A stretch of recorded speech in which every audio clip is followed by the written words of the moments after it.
چینی وفد نے 10 تاریخ کو اقوام متحدہ کی انسانی حقوق کونسل کے 53ویں اجلاس میں مسئلہ فلسطین پر چین کے موقف کی وضاحت کی۔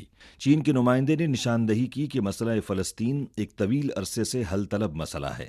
طویل قبضے اور مسلسل بدامنی نے فلسطین کی معاشی اور سماجی ترقی اور فلسطینی عوام کے انسانی حقوق کے تحفظ کو شدید متاثر کیا ہے۔ حال ہی میں مقبوضہ فلسطینی علاقے کی صورتحال میں کشیدگی میں اضافہ ہوا ہے۔ چین نے ایک بار پھر آبادکاری کے حوالے سے تمام سرگرمیوں کو ختم کرنے، مقبوضہ علاقوں میں صورتحال میں یک طرفہ تبدیلیوں کے خاتمے اور مقبوضہ علاقوں میں کشیدگی بڑھانے والے یک طرفہ اقدامات کے خاتمے پر زور دیا ہے۔